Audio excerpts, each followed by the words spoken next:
ঈসা আলাইহিস সালাম দাজ্জালকে মারার পরে আরেকটা প্রজাতি বের হবে, এর নাম ইয়াজুজ আর মাজুজ। নাম শুনেছেন? এই যে এই সূরার মধ্যেই আছে, এই সূরা কাহাফের কথা বললাম না, সূরা কাহাফের পিছনের দিকে আছে ইন্না ইয়াজুজ ওয়া মাজুজ মুফসিদুনা ফিল আরদ। যুলকারনাইন বাদশার কথা পড়বেন, তিনি যে দেয়াল নির্মাণ করে দিয়েছিলেন লোহা এবং তামা দিয়ে, মনে আছে, পড়েছেন? আচ্ছা, এই ইয়াজুজ আর মাজুজ যখন বের হবে পৃথিবীর পানি খেয়ে শেষ করে ফেলে দিবে একেবারে। এর এত বেশি হিংস্র হবে যে এদের সাথে লড়াই করার মতো ক্ষমতা কোনো মানুষেরই থাকবে না। এমনকি ঈসা আলাইহিস সালামেরও নয়। ঈসা আলাইহিস সালাম তুর পাহাড়ে চলে যাবেন মুসলিমদেরকে নিয়ে, তুর পাহাড়ের ভিতরে মুসলিমরা সেখানে লুকিয়ে থাকবে, পৃথিবীর মেসাকার অবস্থা হয়ে যাবে, পৃথিবীর পানি খেয়ে শেষ করে ফেলে দিবে একদম হিংস্র প্রজাতি। তখন ঈসা আলাইহিস সালাম আল্লাহর কাছে দোয়া করবেন, আল্লাহ এই বিভৎস জাতিকে ধ্বংস করো। আল্লাহ রাব্বুল আলামিন তখন ওই ইয়াজুজ আর মাজুজের এই কাঁধে, ঠিক কাঁধের মাঝখানে একটা ভাইরাস জন্ম দিবেন। কি জন্ম দিবেন? ওই যে বলি না মহামারীর ভাইরাস, অমুক ভাইরাস তমুক ভাইরাস, এই ভাইরাস আরও সামনে আছে বাকি এখনো। ওই ভাইরাসে, ওই পোকায়, ওই ব্যাকটেরিয়া বা যেটাই হোক আল্লাহ পাক যাই দিবেন, এতে করে ইয়াজুজ আর মাজুজের পুরো প্রজাতি ধপ ধপ ধপ করে মারা যাবে। মানে এটা ছোঁয়াচে রোগ হবে। কি রোগ হবে? ছোঁয়াচে। ঠিক যেমন আমরা একটু করোনা দেখলাম না, একজন থেকে আরেকজন, একজন থেকে আরেকজন, এরকম জিনিস চলবে আরো বিশ্বে। আর এখনকার নতুন রিসার্চ হচ্ছে ওই সাইবেরিয়া অঞ্চলের যে বরফগুলো আছে না, ওর নিচে এই 1 লাখ বছর, 1.5 লাখ বছর, 2 লাখ বছর আগের ভাইরাসগুলো নতুন করে জায়গা শুরু করেছে এখন। হ্যাঁ, এগুলো বিজ্ঞানীরা বলছেন যে এগুলো আবার কোন দিন জানি পৃথিবীতে আত্মপ্রকাশ করা শুরু হয়। সব কিছুই ঘটবে। বিশ্বটার খুব রহস্য আছে, বিশ্বটার অনেক রহস্য আছে। আল্লাহ পাক এগুলো খেলার ছলে সৃষ্টি করেন নাই, পরীক্ষা। লিয়াবলুয়াকুম আইয়ুকুম আহসানু আমালা, আল্লাহ পাক বলেছেন। এরপরে ইয়াজুজ আর মাজুজের সব প্রজাতি মারা যাবে। নবীজি বলছেন জমিনে কোনো জায়গায় ফাঁকা থাকবে না, সমস্ত জায়গাতেই ওদের দেহ পড়ে থাকবে। আল্লাহু আকবার। এরপরে ঈসা আলাইহিস সালাম আল্লাহকে বলবেন, আল্লাহ জমিনটাকে পবিত্র করে দাও। আল্লাহ পাক কি করবেন জানেন? বড় বড় নখরওয়ালা, বড় বড় নখ আছে, নখ দেখেছেন? বড় বড় নখ, বড় বড় নখওয়ালা একটা স্পেশাল প্রজাতির পাখি আল্লাহ পাঠাবেন। কি পাঠাবেন? পাখি। এটা কোন পাখি, কি নাম আমরা জানি না, মহাবিশ্বের কোন জায়গা থেকে আসবে তাও জানি না, পৃথিবীতে আছে কিনা তাও জানি না, আল্লাহ পাঠাবেন। আবাবিল, তয়রন আবাবিল যখন আল্লাহ পাখি পাঠিয়েছিলেন না, ওয়া আরসালা আলাইহিম তয়রন আবাবিল, আসলে ওই পাখির নাম কিন্তু আবাবিল না, আবাবিল মানে হচ্ছে ঝাঁকে ঝাঁকে। তো ওই পাখি কি আর দেখা গেছে? ওই রকম করে পাথর কেউ নিক্ষেপ করেছে? আর ঠিক এরকম করে বিশ্ববাসীরা দেখবে একটা ডালিমের নিচে একটা পরিবার আশ্রয় নিতে পারবে। এত স্পেসিফিকলি বলা হয়েছে হাদিসগুলোতে। নবী সাল্লাল্লাহু আলাইহি সাল্লাম বলেছেন যে 10 জন ঘোড়সাওয়ার, কয়জন ঘোড়সাওয়ার? 10 জন ঘোড়সাওয়ার বের হবে ইমাম মাহদির সময়, যারা খোঁজ নিতে যাবে যে দেখি দাজ্জাল বের হয়েছে কিনা, ঘোড়ায় করে খোঁজ নিতে যাবে দেখি দাজ্জাল বের হয়েছে কিনা। ওই 10, নবীজি বলছেন আমি ওই 10 জনের নামও জানি, ওদের বাবার নামও জানি। সুবহানাল্লাহ। এত স্পেসিফিক জ্ঞান দেওয়া হয়েছে আল্লাহর পক্ষ থেকে নবী সাল্লাল্লাহু আলাইহি ওয়াসাল্লামকে। তার হাদিস থেকে বলছি ডালিমের নিচে পরিবার আশ্রয় নিতে পারবে। তো অনেকে হয়তো হাসবে, কি বলে একটু উল্টা পাল্টা কথা, তাই না? নাস্তিকরা মনে করতে পারে যে হাসবে, আর হাহারি এক দিয়ে রেখে দেবে। এখন মানুষ ফেসবুকের মতো চিন্তা করে, ফেসবুকের মতো হাসে, ফেসবুকের মতো কাঁদে। মানুষ এখন রোবটিক হয়ে গেছে আর কি। ঠিক আছে? আচ্ছা, তো এরপর কি? এরপরে বরকতের এই সময়টা শেষ হয়ে যাবে কখন? যখন মানুষ আবার সেই জেনা, পাপ, শিরিক, কুফর এগুলোতে লিপ্ত হবে। আল্লাহ রাসূল বলছেন এমন একটা মানুষও বাকি থাকবে না, একটা মানুষও না যে খালি লা ইলাহা ইল্লাল্লাহ কালিমাটা পড়তে জানে, এমন একটা মানুষও বাকি থাকবে না। বলেন নাউযুবিল্লাহ। ওরা হবে এই পৃথিবীর সবচেয়ে নিকৃষ্ট মানুষ। ওদের চেয়ে নিকৃষ্ট কোনো মানুষ এই পৃথিবীতে হবে না। এখনো কি এরকম সময় আসে নাই? এখন কি লা ইলাহা ইল্লাল্লাহ আছে না? আছে, হ্যাঁ, হয়তো তার পূর্ণাঙ্গ প্রয়োগটা নাই, কিন্তু কালিমা তো আছে কি না? তখন নবীজি বলছেন এমন একটা যুগ আসবে যে লা ইলাহা ইল্লাল্লাহ বলার মতো একটা মানুষ খুঁজে পাওয়া যাবে না। আর মানুষ রাস্তাঘাটে কুকুরের মতো জেনা করবে। রাস্তাঘাটে কুকুর যেমন সঙ্গম করে না রাস্তাঘাটে, ওই রকম করে মানুষ রাস্তাঘাটে জেনা করবে। ওই সময়ে আল্লাহ রাব্বুল আলামিন পশ্চিম দিক থেকে সূর্য উঠাবেন। কোন দিক থেকে? সূর্য সত্যি সত্যি পশ্চিম দিকে উঠবে। পৃথিবী একদিকে ঘুরছে না এখন, কে জানে আল্লাহ পাক পৃথিবীর ঘূর্ণন থামিয়ে উল্টা দিকে ঘোরাতে পারেন না? অবশ্যই পারেন। আল্লাহ পাকের জন্য এটা খালি বলা কুন ফায়াকুন, হও হয়ে যাও, ব্যাস। আমি কয়েকদিন আগে রিপোর্ট দেখেছি, পৃথিবীর নিচে কিন্তু আগুনের স্তর আছে, জানেন তো? পৃথিবীর নিচে আগ্নেয়গিরিগুলো আছে। পৃথিবীর ভিতরে একটা ঘূর্ণন হয়, সেই ঘূর্ণনের দিক পরিবর্তন হচ্ছে দিন দিন, এমনটা রিপোর্ট এসেছে। দেখেন, আপনি ইন্টারনেট ঘাটাঘাটি করেন, দেখেন। আর অনেকে রিপোর্ট করছে যে পৃথিবী আগে যে গতিতে ঘুরতো এখন পৃথিবীর ঘূর্ণন গতি একটু বেড়ে গেছে। দেখেন রিপোর্ট, দেখেন। ঘূর্ণন গতি বেড়ে যাওয়ার মানে হচ্ছে টাইম দ্রুত পাস করবে। আর শেষ জামানার হাদিস এটাও আছে যে সময় দ্রুত পাস করবে, আছে না? এটা হাদিস আসছে। তো প্রিয় ভাইরা, এই সময়ে মানুষ খারাপ হওয়া শুরু করার পরে এমন খারাপ হবে আল্লাহর নাম নেওয়ার মতো কোনো মানুষ থাকবে না, আল্লাহ আল্লাহ বলার মতো কোনো মানুষ থাকবে না। তখন পশ্চিম দিক থেকে সূর্য উঠবে। কিভাবে কিয়ামত হবে? নবীজি বলছেন, একজন ব্যক্তি পানি খাওয়ার জন্য পাত্রটাকে মুখের সামনে নিবে, পানি গিলতে পারবে না, কিয়ামত হয়ে যাবে। নাউযুবিল্লাহ। ইযা ওয়াকাআতিল ওয়াকিআ লাইসা লিওয়াকাআতিহা কাযিবা আল কারিআতু মাল কারিআ ওয়া মা আদরাকা মাল কারিআ, আছে না? আম্মা ইয়াতাসাআলুন আনিন নাবাইল আযীম। কত সূরা আছে কিয়ামত সংক্রান্ত, পড়ে দেখেন। ইযা যুলজিলাতিল আরদু জিলজালাহা ওয়া আখরাজাতিল আরদু আসকালাহা ইযা শামসু কুওয়িরাত ওয়া ইযা নুজুমু ইনকাদারাত। এই সূরাগুলো পড়ে দেখেন। আম্মা পারার শেষ পারাটা, যেটা 30তম পারা, এর সূরাগুলো পড়ে দেখেন। কিয়ামত চোখে দেখতে পারবেন ইনশাআল্লাহ। সিংহায় ফুঁক দেওয়া হবে। আল্লাহ পাকের ফেরেশতার এত ক্ষমতা আল্লাহ দিয়েছেন, একটা ফুয়ে পুরো মহাবিশ্ব ধ্বংস হয়ে যাবে ইনশাআল্লাহ। চারটাখানি কথা নাকি?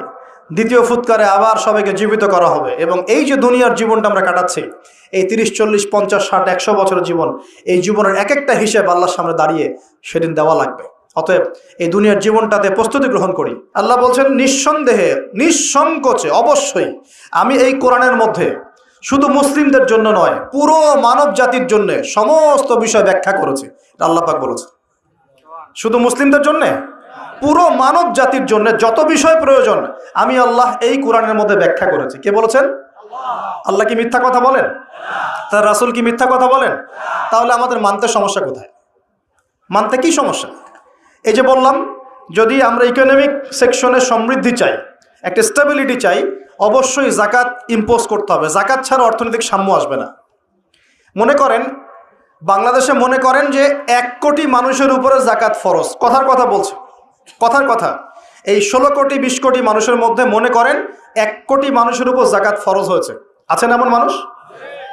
জাকাত মানে কি? কত পার্সেন্ট দিতে হবে সম্পদের? 2.5%। 100 টাকায় 2.5 টাকা, এই তো। আচ্ছা, এখন 1 কোটি টাকায় এই টাকাটা কি ছোট না বড়? আর এটা একজনের হিসাব করলাম। যদি এরকম আমি 1 লাখ মানুষের হিসাব করি, কত টাকা আসবে? এই টাকা দিয়ে আপনি কি করতে পারবেন? নিঃসন্দেহে আপনি দরিদ্র মানুষের সেবা এটা কাজে লাগাতে পারবেন। জাকাতের যে 8টা খাত আছে, আছে না? কটা খাত? 8টা খাতে সুষ্ঠু বন্টন করলে দেখবেন সমাজে একটা গরিব মানুষও থাকবে না ইনশাআল্লাহ। সবাই খেয়ে পরে বাঁচবে ইনশাআল্লাহ। এই কাজটা করবে কি? কে উদ্যোগ নেবে? আচ্ছা, এই জাকাত কি শুধু 1 বছরই আসবে না প্রতি বছর আসবে? এই জিনিসগুলো বুঝতে হয়। ইসলাম শুধু আমরা এই গতানুগতিক মুখস্থ করে পড়লেই হবে না, কোরআন সুন্নাহকে বাস্তবে প্রয়োগ করতে হবে। আল্লাহ পাক সে তৌফিক দান করুন। রমজান মাসে অবশ্যই অপচয় কমিয়ে দিবেন, প্রতিবেশী আত্মীয়দের খোঁজ নিবেন, নিজের যতটুকুতে হয়ে যায় এর বেশি খরচ করতে যাবেন না, অন্যের জন্য ওটা সাদকা করে দিবেন, সদকা করে দিবেন। আর কি করবেন? জাকাত দিবেন। জাকাত দিলে আরও 10-20টা মানুষ না খেয়ে মরবে না, ওরা খেয়ে পরে বাঁচবে ইনশাআল্লাহ। এর উপর আছে সাদাকাতুল ফিতর, আছে না? সাদাকাতুল ফিতর আমরা দেই। এগুলো আল্লাহ পাক কেন দিয়েছেন? এগুলোকে আল্লাহ পাক শুধু ইবাদতের জন্যই দিয়েছেন? এগুলো করলে তো নেকি হয়, আল্লাহ সন্তুষ্টি পাওয়া যায়, দুনিয়াতেও সাম্যের অর্থনীতি প্রতিষ্ঠা হয়, এই কারণে দিয়েছেন আল্লাহ পাক। আল্লাহ পাক এমনি এমনি দিয়েছেন নাকি? এই যে আপনি 5 ওয়াক্ত নামাজ পড়ছেন, নামাজ পড়লে তো নেকি হচ্ছেই, আধ্যাত্মিকত্ব পাচ্ছেন, আল্লাহ সন্তুষ্টি পাচ্ছেন, আপনার শরীরও ভালো থাকবে ইনশাআল্লাহ। থাকবে না? আপনি ওযু করছেন, ওযু করলে নেকি হয় না? গোনা ঝরে যায় না? একই সাথে আপনি বিভিন্ন রোগ ব্যাধি থেকে বেঁচে থাকবেন ইনশাআল্লাহ। আপনি পরিষ্কার পরিচ্ছন্ন আছেন। প্রত্যেকটা কাজের পিছনে দুনিয়াবি উপকারিতাও কি আছে? আছে না? এই যাকাত ভিত্তিক অর্থনীতির মধ্যে এই দুনিয়াবি উপকারিতা আছে। এগুলো কে বুঝাবে? ওয়াজ মাহফিল তো কোনো কোনো ক্ষেত্রে এখন হয়ে যাচ্ছে সার্কাসের মঞ্চ। আর এগুলো দুটো কারণে সারা দেশে এখন ভাইরাল হচ্ছে। দুটো কারণ।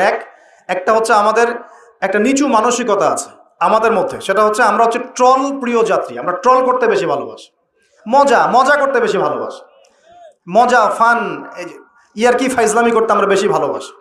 এটা একটা আমাদের দোষ। আরেকটা দোষ হচ্ছে আমরা চিলে কান নিল টাইপের মানুষ।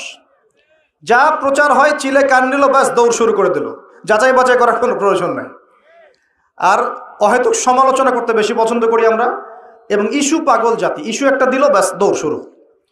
একটা ইস্যু দিবে, ওইটার পিছনে দৌড়াবে, 7 দিন দৌড়ানোর পর হাফসায় যাবে, তারপর নতুন একটা ইস্যু আসবে, তারপর তার পিছনে দৌড়াবে। এতে করে মূল যে জায়গায় ফোকাস করা দরকার ওখান থেকে আমরা সরে গেছি আর কি। মূল জায়গা আপনাকে দেখাবো। মূল জায়গা হচ্ছে ফিলিস্তিন। শেষ জামানার সবচেয়ে ইম্পর্টেন্ট জায়গা হচ্ছে প্যালেস্টাইন। শেষ জামানার যত বড় বড় ঘটনাগুলো ঘটবে, ইমাম মাহাদির আগমন, মুসলিম বাহিনীর বিজয়, জেরুজালেম পুনরুদ্ধার, ইসলামিক খেলাফত প্রতিষ্ঠা, ঈসা আলাইহিস সালামের আগমন, সব ওই জায়গাকে কেন্দ্র করে। সবকিছুই ওখানেই দাজ্জাল বের হবে, দাজ্জালকে আবার মারাও হবে সেখানে, সবকিছু ওখানে। কিন্তু ওই দিক থেকে মুসলিমদের দৃষ্টি ফোকাস করে অন্যদিকে সরিয়ে দেওয়া হয়েছে। আমি পড়ে আছি এই যে ট্রল নিয়ে, সমালোচনা নিয়ে, একে অপরের গীবত নিয়ে, কে কার পিছনে লাগবে, কে কাকে অনলাইনে ধুয়ে দিবে, এগুলোই কাজ হয়ে যাচ্ছে দিন দিন। তো এই কাজগুলোর মধ্যে ভালো কাজগুলো ঢাকা পড়ে যাচ্ছে। ভালো কাজ যে হচ্ছে না তা নয়, কিন্তু ভালো কাজগুলো এই কাজগুলোর মধ্য দিয়ে ঢাকা পড়ে যাচ্ছে, এটা আপনারা বুঝতে পারছেন না। একজনকে ট্রল করতে করতে বানিয়ে দিয়েছেন আলেম, একজন কমেডিয়ান তাকে বানিয়ে দিয়েছেন আলেম, আরেকজনকে বানিয়ে দিয়েছেন এমপি। আর কয়েকদিন আরেকটু হলে এমপি হয়ে যেত ট্রল করতে করতেই। এই চলছে। তা আমাদের এই মানসিকতা পরিবর্তন করার দরকার নাই? কোরআন সুন্নাহ কি খালি এখানে থাকবে, আমরা তেলাওয়াত করব এই জন্যই, নাকি বাস্তবে প্রয়োগ করতে হবে? এই রমজান মাসে নিয়াত করেন। আসন্ন রমজান কেন কথা বলছি? কারণ রমজান কিন্তু বেশি দিন নাই, কয়দিন আছে, 1 মাস 1.5 মাসও বাকি নেই। আপনাকে প্ল্যান করতে হবে, আধ্যাত্মিক পরিকল্পনা করতে হবে যে রমজান সামনে আসছে, এই রমজানে ইনশাআল্লাহ আমি আল কোরআন পুরোটা খতম দেবো ইনশাআল্লাহ। রমজান মাস আসার আগেই 5 ওয়াক্ত নামাজ আমি শক্ত করে ধরবো, যেন রমজানে আমি 5 ওয়াক্ত নামাজ জামাতে পড়তে পারি। রমজান মাস আসার আগেই কোরআন তেলাওয়াত যদি করতে না জানি, তেলাওয়াত করা শিখে নিতে হবে ইনশাআল্লাহ। রমজান আসার আগেই নিয়াত করে নিব যে এই রমজানে ইনশাআল্লাহ আমি প্রত্যেক দিন তারাবি জামাতে পড়বো ইনশাআল্লাহ, এবং খতম তারাবি পড়বো ইনশাআল্লাহ। রমজান মাসে যারা কোরআন আরবি জানি টুকটাক আমরা ভাঙ্গাচোরা, আমরা কোরআনটাকে শুরু থেকে শেষ পর্যন্ত অর্থসহ পড়বো ইনশাআল্লাহ। রমজান মাসে প্রত্যেক দিন কমপক্ষে একজন মানুষকে আমি ইফতার করাবো ইনশাআল্লাহ। রমজান মাসে আমি আমার জাকাতগুলোকে দিয়ে দিব ইনশাআল্লাহ। রমজান মাসে বেশি বেশি দান সদকা করবো ইনশাআল্লাহ। রমজান মাসে বেশি বেশি তাসবিহ তাহলিল হবে, জিকির আজগার হবে, আল্লাহর কাছে দোয়া করব, রোজা রেখে সমস্ত হারাম পাপ থেকে বেঁচে থাকবো ইনশাআল্লাহ। রমজানে শুধু সৎ কাজের আদেশ করব, অসৎ কাজে নিষেধ করব, নিজে আমল করব, পরিবারে প্রতিষ্ঠা করব ইনশাআল্লাহ। প্রত্যেক দিন 5 ওয়াক্ত নামাজ হবে, প্রত্যেক দিন মসজিদে নামাজের পর তালিম হবে ইনশাআল্লাহ। এভাবে পুরো রমজানটাকে উৎসবের উৎসাহে অতিবাহিত করার নিয়াত আগে করতে হবে। আল্লাহ পাক তৌফিক দান করুন। তো এখানে সবচেয়ে বড় বাধাটা হয় দুনিয়াবি ব্যস্ততা। এই জন্য রমজানের আগেই দুনিয়াবি ব্যস্ততাগুলো কমিয়ে আনতে হবে। চেষ্টা করবেন বড় বড় যে বাজারঘাটগুলো আছে এগুলো আগেই করে ফেলার। আর আমি তো বলেই দিলাম যে দাম কিন্তু ওই সময় বাইরে যাবে। যদি এখন সামর্থ্য থাকে করে ফেলেন, সামর্থ্য থাকলে করে ফেলেন। আর যাদের সামর্থ্য কম তাদের জন্য কি হবে, পুরো দেশব্যাপী সামাজিকভাবে, যেমন এটা একটা সংগঠন আপনাদের না, এই এরকম সংগঠন যেগুলো আছে নন প্রফিটেবল এবং non political organisation, both political and non political, সমস্ত অ্যাসোসিয়েশনগুলোর উদ্যোগে বা ফাউন্ডেশন অ্যাসোসিয়েশন যেগুলো আমরা করি ছোটোখাটো, এগুলোর উদ্যোগে ইফতার বিতরণ প্রজেক্ট করতে হবে। পারা যাবে ইনশাল্লাহ? যে যাদের সামর্থ্য আছে সামর্থ্যবানদের টাকা পয়সাগুলো কালেক্ট করে যারা দুস্থ দরিদ্র অসহায় মানুষ তাদের বাসায় বাসায় 1 মাসের বাজার পৌঁছে দিতে হবে ইনশাআল্লাহ। পারা যাবেন ইনশাআল্লাহ? এই কাজগুলোর মধ্য দিয়ে দেখবেন আল্লাহর রহমত বরকত নেমে আসছে ইনশাআল্লাহ। এই যে বললাম 5 কোটি মানুষ কিন্তু কম নয়, ওদেরকে খাওয়াতে হবে, তো খাওয়াতে হবে না? তাহলে এই আমাদের খাবারটাকে বন্টন করে ভাগ করে নিতে হবে।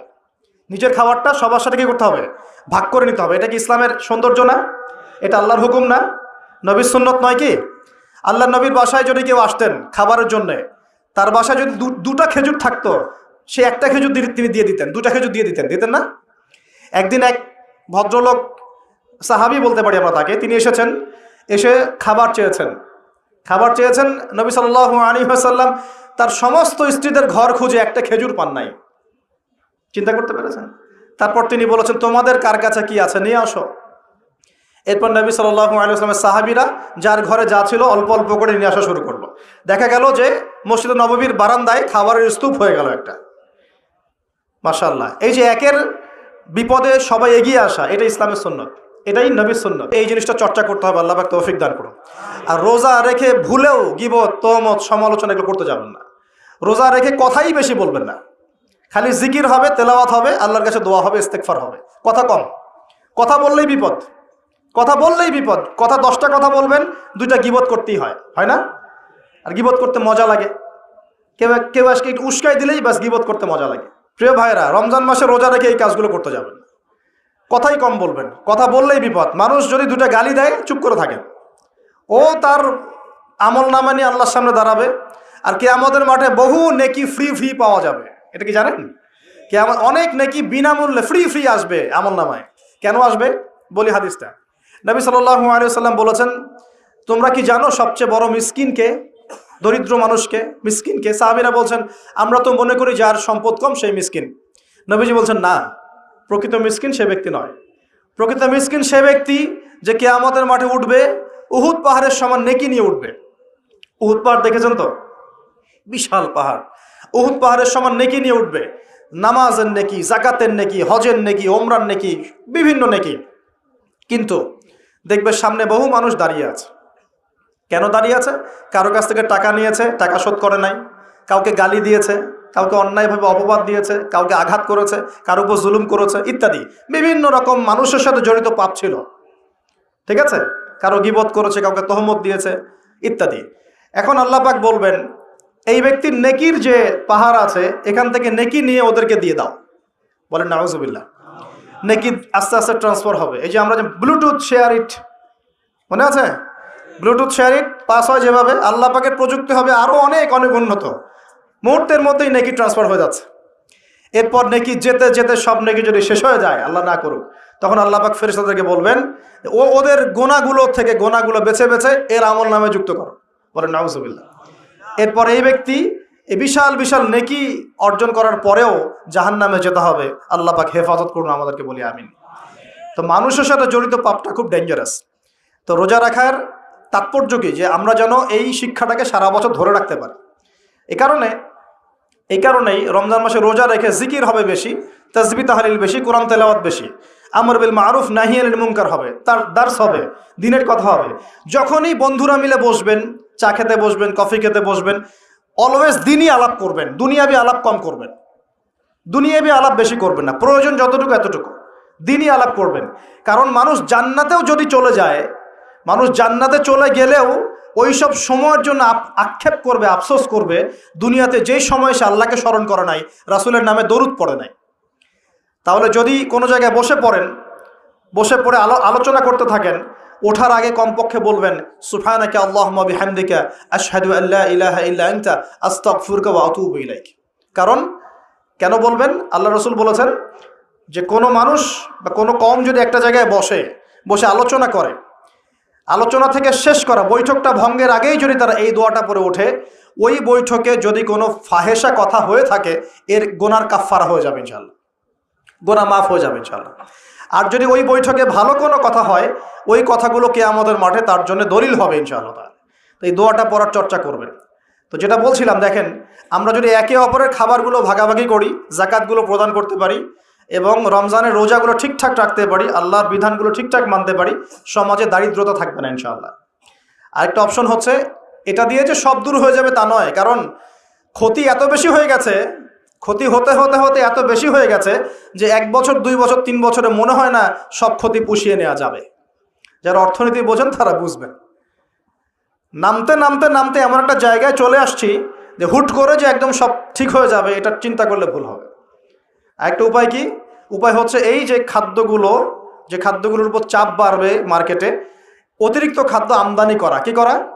আমদানি করা। দুটো অপশন থাকে, এক আমদানি করা, আরেকটা হচ্ছে কৃষিভিত্তিকভাবে উৎপাদন করা, দুটো।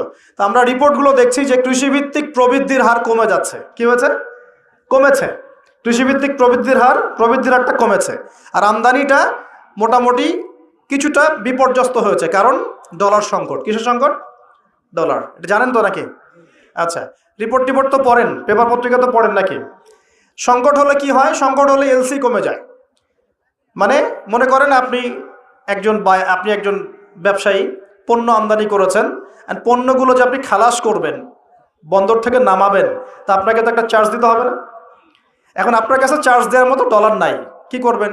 তাহলে পণ্য ওই বন্দরে পড়ে থাকবে। অনেক পণ্য বন্দরে পড়ে আছে, নামাইতে পারতেছে না।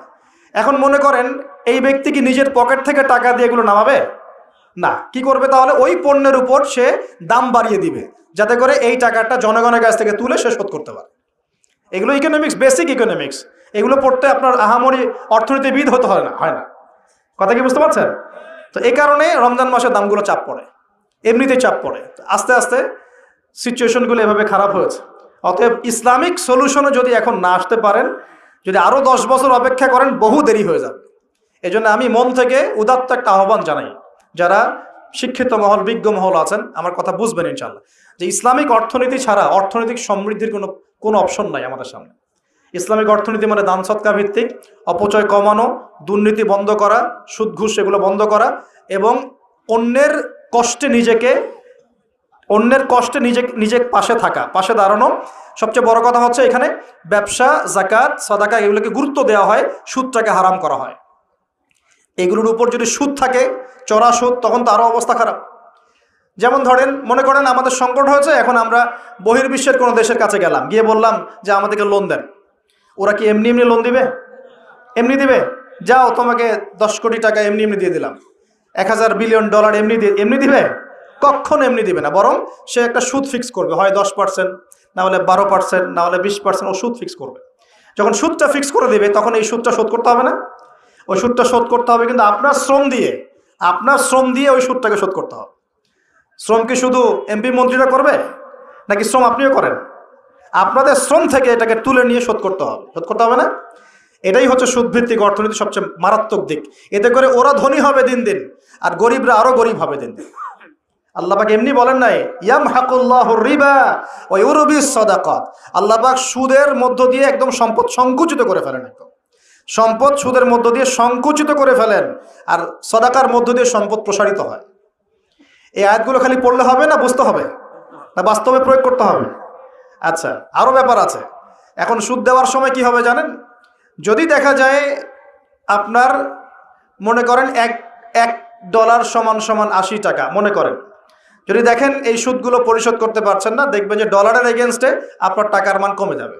তখন হয়ে গেল $1 সমান 100 টাকা। কয় টাকা বাড়লো? 20 টাকা।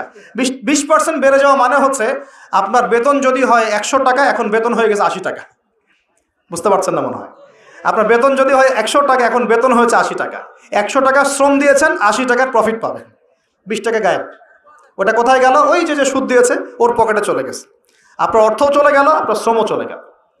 এর উপর আরো অনেক বিষয় আছে। আজকে ইকোনমিক্স নিয়ে বুঝালে আপনার মাথা খারাপ হয়ে যাবে, বলবেন যে ভাই কি শুরু করলেন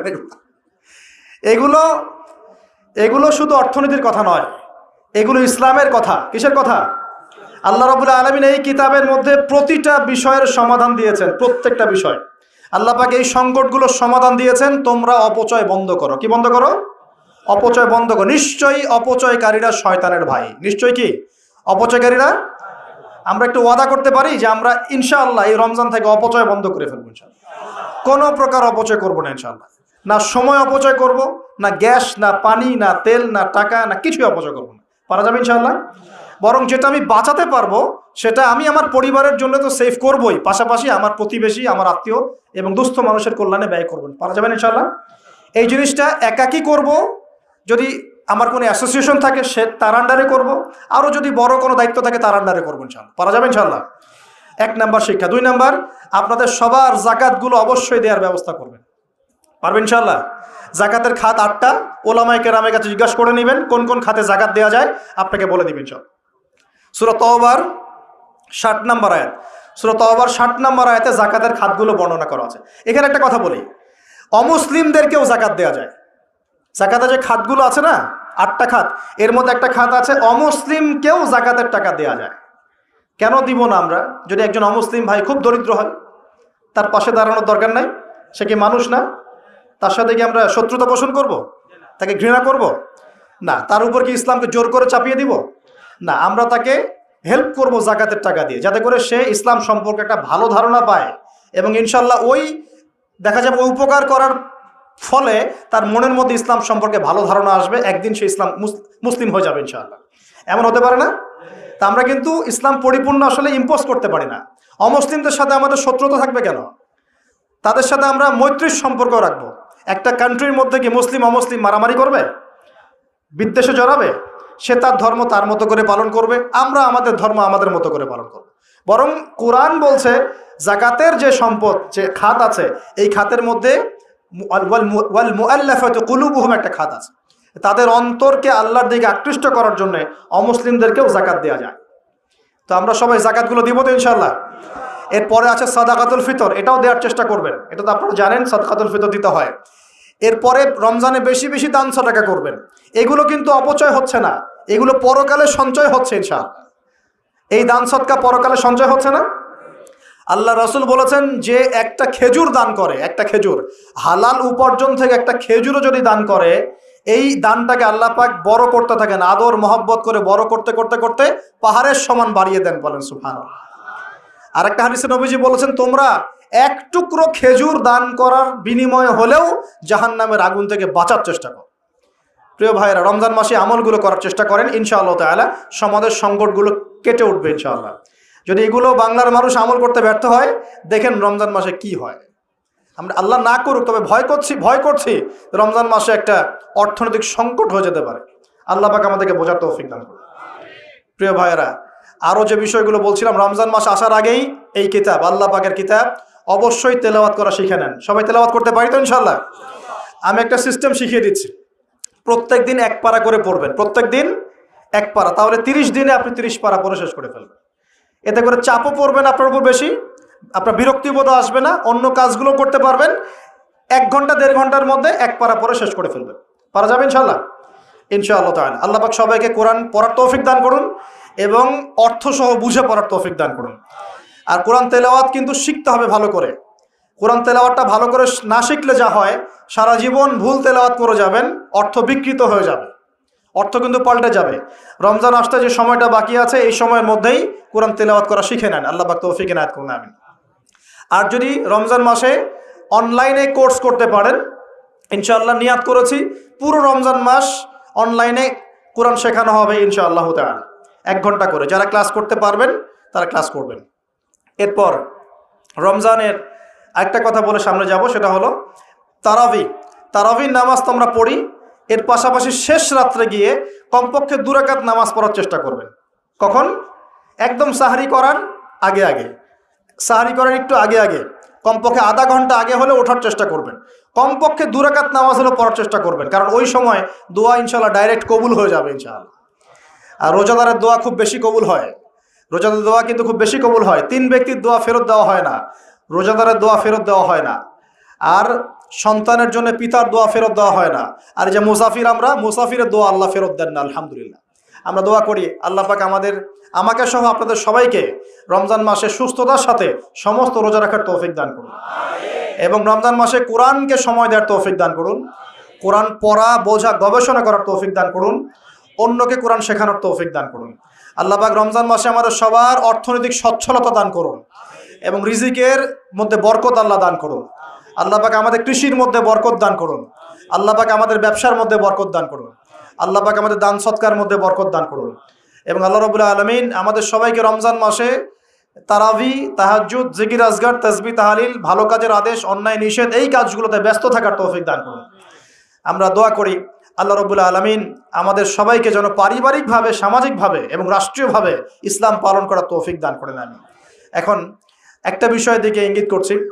আজকে জুমার দিন ছিল, জুমার দিনে সূরা কাহাফ কারা কারা পড়েছেন? হাত উঁচু করেন দেখি। মাশাআল্লাহ, অনেকেই পড়েছেন। নবী সাল্লাল্লাহু আলাইহি ওয়াসাল্লাম এই একটা সূরাকে বলেছেন, এই একটা সূরাকেই তিনি বলেছেন যেই সূরাটা আপনাকে মাসিহুদ দাজ্জালের ফিতনা থেকে বাঁচাবে। একটা সময় আসবে যখন জুলুম সর্বত্র ছড়িয়ে যাবে, তখন আল্লাহ রাব্বুল আলামিন তার মনোনীত কিছু বান্দাকে বের করবেন এবং তাদের মধ্যে একজনকে নেতা বানাবেন। তার নাম হচ্ছেন ইমামুল মাহদি। কি নাম? ইমামুল মাহদি। তার নাম কিন্তু ইমাম মাহদি নয়, তার নাম মুহাম্মদ। তার নাম কি? মুহাম্মদ। তিনি মুহাম্মদ সাল্লাল্লাহু আলাইহি ওয়াসাল্লামেরই বংশধরদের মধ্যে হবেন, ঠিক আছে? এবং তার নাম হবে মুহাম্মদ, বাবার নাম হবে আব্দুল্লাহ, মায়ের নাম হবে আমিনা, একদম নবী সাল্লাল্লাহু আলাইহি ওয়াসাল্লামের মতোই। তার হাত ধরে মুসলিমরা ইনশাআল্লাহ এই জুলুমের বিরুদ্ধে লড়বে এবং ইনশাআল্লাহ ওই যে জায়গায় সারা বিশ্বে যে জুলুম দেখছেন, এগুলো আস্তে আস্তে উঠে যাবে এবং তারা বিশ্বের উপর রাজত্ব কায়েম করবে ইনশাআল্লাহ। এরপরে বের হবে মাসিহুদ দাজ্জাল। কে বের হবে? দাজ্জাল। এ আবার কে? যাকে নবী সাল্লাল্লাহু আলাইহি ওয়াসাল্লাম বলেছেন যে পৃথিবীতে তার মতো বড় কোনো ফিতনা আসে নাই। সে পৃথিবীতে এসে খোদা দাবি করবে, বলবে আমি আল্লাহ। কি বলবে? আমি আল্লাহ। সে এক হাতে জান্নাত এক হাতে জাহান্নাম নিয়ে ঘুরবে। মানে সত্যিকারের জান্নাত জাহান্নাম নয় এটা। এটা হচ্ছে যে তাকে মেনে নিবে সে তার কোনো ক্ষতি করবে না, তাকে সুখ শান্তিতে রাখবে, এই জান্নাত। আর যে তাকে মানবে না তাকে সে ধ্বংস করে দিবে, এটা জাহান্নাম, আযাব। জান্নাতকে হাতে নিয়ে ঘোরা যায়? রূপক অর্থে বলা হয়েছে। সে বৃষ্টি দিতে পারবে, সে ফসল বেশি করে দিবে, যারা ওর আনুগত্য করবে তাদেরকে ফসল বাড়িয়ে দিবে, তার গুপ্তধন তার পিছু করবে, যারা তাকে মেনে নিবে ওদেরকে গুপ্তধন দিবে, আর অনেক কিছু সে করবে। সে এক কথায় পুরো বিশ্বটাকে নিয়ন্ত্রণ করে ফেলবে। কি করবে? পুরো বিশ্বকে নিয়ন্ত্রণ। কতদিন করবে? 40 দিন। কতদিন? 40 দিন। যার প্রথম দিন হচ্ছে 1 বছরের সমান, দ্বিতীয় দিন হবে 1 মাসের সমান, আর তৃতীয় দিন হবে 1 সপ্তাহের সমান। বাকি দিনগুলো আমাদের দিনের মতোই হবে। কিভাবে এটা হবে আল্লাহ ভালো জানেন, আমরা জানি না, ব্যাখ্যাও করতে পারবো না। এটা ব্যাখ্যা করার মতো জ্ঞান আমাদের কাছে নাই। তবে এই জুলুম চিরস্থায়ী হবে না। আচ্ছা, একটা কথা একটু বোঝেন দেখি। মনে করেন এই ভাই, আপনার নাম কি? কি নাম আপনার? হ্যাঁ, শহীদুল্লাহ ভাই মনে করেন বিশ্বের শাসক, কথার কথা বলছে। শহীদুল্লাহ ভাই মনে করেন এই বিশ্বটাকে শাসন করতে চায়। তাহলে শহীদুল্লাহ ভাইকে এই বিশ্বের রাজনীতি শাসন করতে হবে না? এই বিশ্বের অর্থনীতি শাসন করতে হবে না? এই বিশ্বের কালচার, মিডিয়া, প্রযুক্তি, অস্ত্রশস্ত্র এগুলো ডমিনেট করতে হবে না? তার মানে দাজ্জাল যদি সারা বিশ্বকে শাসন করতে চায়, ওকেও সারা বিশ্বের এগুলো নিয়ন্ত্রণ করতে হবে, হবে কি না? সে আত্মপ্রকাশ না করলেও তার অনুসারীরা তো মাশাআল্লাহ শক্তিশালী হয়ে গেছে কি না? তার মানে সময় কাছে না দূরে? কাছে। এটা বোঝার জন্য কি ভবিষ্যৎবাণী করা লাগে? গণক হওয়া লাগে? জ্যোতিষী হওয়া লাগে? এটা বোঝার জন্য কোরআন সুন্নাহর সাথে শেষ জামানা স্টাডি করলেই হয়। Economics, world affairs, history study করলেই বুঝতে পারেন, চোখ, হৃদয়ের চোখ খুলে যাবে ইনশাআল্লাহ তাআলা। আল্লাহ পাক বোঝার তৌফিক দান করুন। এখন সে বের হয়ে বিশ্বটাকে শাসন করবে ঠিকই, কিন্তু তার সাথে লড়াই করার ক্ষমতা ওই সময় মুসলিমদের থাকবে না। তখন আল্লাহ পাক পাঠাবেন ওই যে সত্যিকারের মাসিহ ঈসা আলাইহিস সালামকে। কাকে পাঠাবেন? তিনি নামবেন সিরিয়ায়। কোন দেশে? সিরিয়ার দামেস্কে তিনি নামবেন। 2 জন ফেরেশতার কাঁধে ভর দিয়ে, তখন তার চুলগুলো দিয়ে টপ টপ করে মুক্তার মতো পানি ঝরতে থাকবে, এমনটা হাদিসে বলা হয়েছে। সুবহানাল্লাহ, সুবহানাল্লাহ। এত এত স্পেসিফিকলি হাদিসে বলা হয়েছে, এটা হবে, এইটা হবে, ওইটা হবে, একদম স্পেসিফিকলি। তারপরে ঈসা আলাইহিস সালাম তিনি যখন ওই মুসলিমদেরকে পেয়ে যাবেন, তাকে ইমামতি করতে বলা হবে। ঈসা আলাইহিস সালাম বলবেন, না, আমি ইমামতি করতে পারবো না। ইমামতি এই উম্মতের জন্যই করা হয়েছে। বলেন সুবহানাল্লাহ। আমাদের ইমাম ইমামতি করবেন, তিনি পিছনে মুক্তাদি হবেন। একজন নবী মুক্তাদি হবেন আর ইমাম ইমামতি করবে, চিন্তা করতে পারেন?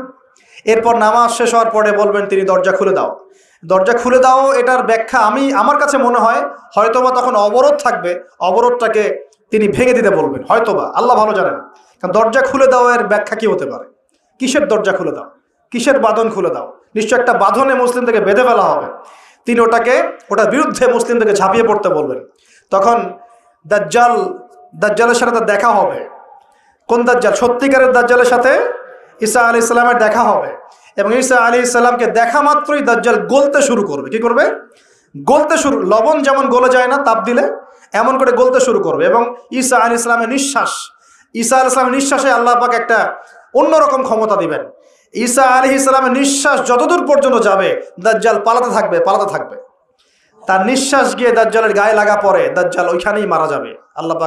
আল্লাহ পাক এই শুধু তাকে নয়, তার সমস্ত অনুসারীদেরকে আল্লাহ পাক সেখানে মেরে ফেলবেন ইনশাআল্লাহ। মুসলিমদের হাতে। কার হাতে?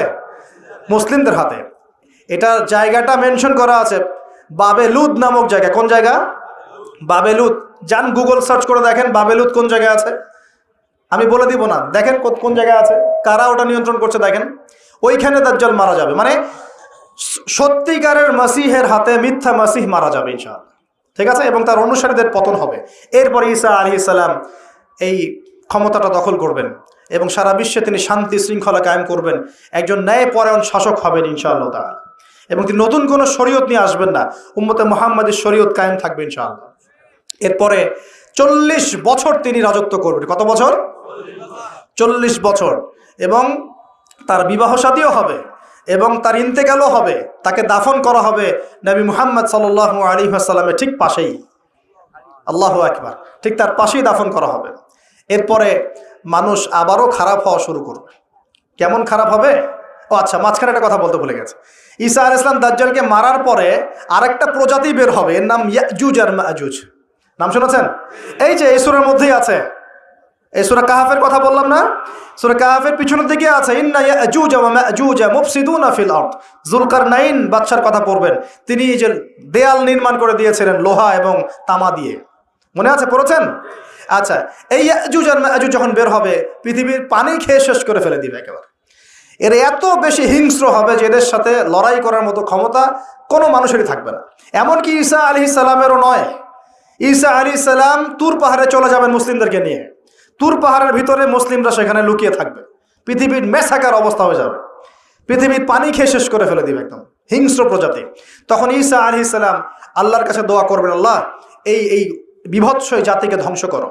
আল্লাহ রাব্বুল আলামিন তখন ওই ইয়াজুজ আর মাজুজের এই কাঁধে, ঠিক কাঁধের মাঝখানে একটা ভাইরাস জন্ম দিবেন। কি জন্ম দিবেন?